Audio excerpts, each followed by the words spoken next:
নমস্কার, সনাতন ধর্মকথা চ্যানেলে আপনাদের সবাইকে স্বাগত। আজ মতঙ্গ মুনি ও শবরীর কাহিনীর দ্বিতীয় পর্ব শুরু করব। মতঙ্গ মুনির শিষ্যদের কথা শুনে রাগে ক্ষোভে শবরী চোখ ফেটে জল এলো। এইভাবে বেশ কিছু বছর কেটে গেল। তারপর একদিন শবরীর মনোবাঞ্ছা পূর্ণ হলো। দেখা হলো মতঙ্গ মুনির সঙ্গে। মতঙ্গ মুনি ছিলেন ধ্যানমগ্ন। তাকে দেখে মনে হচ্ছিল যেন অবৃষ্টি সংরদ্ধ মেঘের মতো গম্ভীর, নিবাত নিষ্কম্প প্রদীপের মতো স্থির, তরঙ্গ সংঘাতবিহীন সমুদ্রের মতো শান্ত। আশ্চর্য হয়ে মুনির দিকে তাকিয়ে থাকলো শবরী। কেমন যেন ভয় হতে লাগলো তার। ভাবল, এই সেই মতঙ্গ মুনি, আগুন জ্বলে যার ক্রোধে, হাসিতে যার মুক্তা ঝরে, ফুল হয়ে ফুটে ওঠে যার মুক্তানিভ শ্বেতবিন্দু। তারপর ধীরে ধীরে চোখ মেলে তাকালেন মতঙ্গ মুনি। হয়তো ধ্যানের মধ্যেই বুঝতে পেরেছিলেন শবরীর মনের কথা, তার অখণ্ড হৃদয়ের আকুতি। তারপর মতঙ্গ মুনির পায়ের উপর ছুটে গিয়ে লুটিয়ে পড়ল শবরী। কাঁদতে কাঁদতে বলল, আমার অপরাধ নেবেন না, সাধন ভজন কিছুই জানি না আমি শুধু একমাত্র আপনাকেই জানি। স্বপ্নে আপনাকে দেখার পর থেকেই আপনাকেই আমার সমস্ত মন প্রাণ সমর্পণ করেছি। তারপর শবরীর উপর স্থির দৃষ্টি নিবদ্ধ করে তাকিয়ে রইলেন মতঙ্গ মুনি। তার সে দৃষ্টির অর্থ কিছুই বুঝতে পারল না শবরী। শবরী করুণ কণ্ঠে বলল, এখানকার সবাই বলেছিল আমি অস্পৃশ্য, আমার দ্বারা এই আশ্রমের কোনো কাজই হবে না।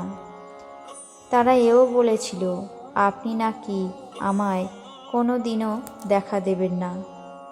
তারপর শবরী মতঙ্গ মুনির পা দুটিকে ধরে নাড়া দিলেন। তারপর বললেন, কিন্তু কেন? আমি কি পাপ করেছি?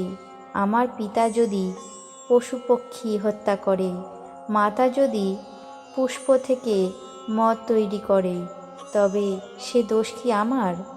আমার জ্ঞান হওয়ার পর আমি তো কোনো দিনই কারো প্রাণে কোনো কষ্ট দিইনি। নিজের প্রাণকে যেমন ভালোবাসি, তেমনই সকল পশু পক্ষী কীট পতঙ্গ তরুলতা ফুল ফলকে ভালোবেসে এসেছি। যে ফুল আপনা হতে ঝরে পড়ে তাই নিয়ে খেলা করেছি, যে ফল বৃক্ষ থেকে ঝরে পড়েছে তাই খেয়েছি, যে জলধারা আপনা হতে বয়ে চলেছে সেই শতপ্রবাহিত জল পান করেছি।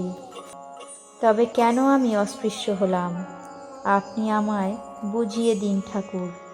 যারা পাপ করে একমাত্র তাদেরই তো অস্পৃশ্য বলা উচিত, কিন্তু আমি তো কোনো পাপ করিনি। এতক্ষণে স্নেহতরল এক স্নিগ্ধতা স্পষ্ট ফুটে উঠল মতঙ্গ মুনির দৃষ্টিতে। তিনি শান্ত কণ্ঠে বললেন, তুমি কি চাও? শবরী মতঙ্গ মুনির কথা শুনে কিছুটা আশ্বস্ত হয়ে বলল, আমি শুধু তপবনে থেকেই আপনার সেবা করতে চাই। ধর্ম, ঈশ্বর, সাধন ভজন আমি কিছুই জানি না, আমি শুধু আপনাকেই জানি।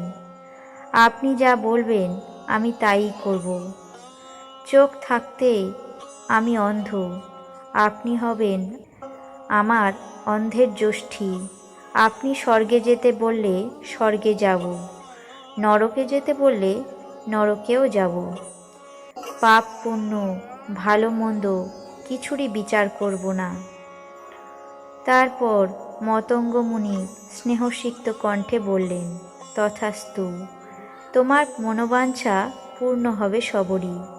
তুমি এই আশ্রমে থেকে আমরা যা করব তুমিও তাই করবে। তুমি ভগবানকে না জানলেও তুমি ভগবানকে একদিন এখান থেকেই পাবে। তুমি সম্পূর্ণরূপে অপাববিদ্ধা, আমাদের থেকেও পবিত্র তুমি অন্তরে। তুমি প্রকৃতই সত্য সাধিকা। অপার আনন্দে চোখে জল এলো শবরীর। মতঙ্গ মুনি বললেন, তোমাকে পেয়ে আমি ধন্য হয়েছি শবরী। একজন প্রবীণ শিষ্য মৃদু প্রতিবাদ করে বলল, ওকে এখানে অবস্থানের জন্য অনুমতি কেন দিলেন মুনিবর? শবরীর মতো যুবতী নারী সাধনা ও সমাধির পথে ঘোর প্রতিবন্ধক হবে।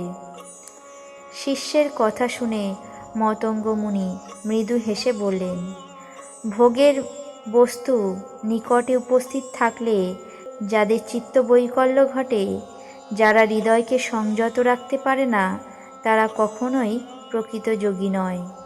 সংযম হয় শিক্ষার এক মহাপরীক্ষা হবে এই নারীর। তারপর মতঙ্গ মুনির কথা মতো মনের আনন্দে সপ্ত সমুদ্রে স্নান করে এলো শবরী।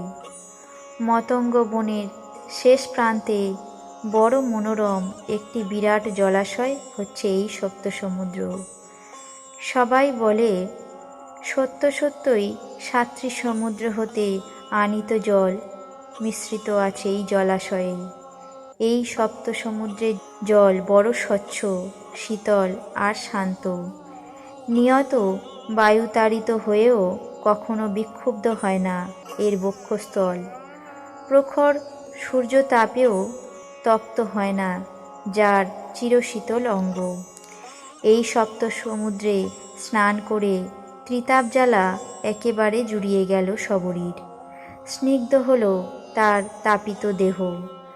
নবজীবন লাভ করল শবরী। তারপর ধীরে ধীরে তাপসীর বেশ ধারণ করে তার যৌবন সুলভ সুললিত লাবণ্য লতিকায় এলো ম্লান রুক্ষতা। শবরী নিজে কিন্তু কিছুতেই তপস্যায় বসে না। সে শুধু তাপসীর বেশে সেবা করে যায় মতঙ্গ মুনির। আজ মতঙ্গ মুনি ও শবরীর কাহিনীর দ্বিতীয় পর্ব এখানেই শেষ করছি। বাকি অংশ আগামী পর্বে পাঠ করে শোনাব। আপনাদের কেমন লাগছে তা অবশ্যই কমেন্ট বক্সে জানাবেন। চ্যানেলটিকে সাবস্ক্রাইব করবেন, লাইক করবেন, শেয়ার করবেন। ধন্যবাদ।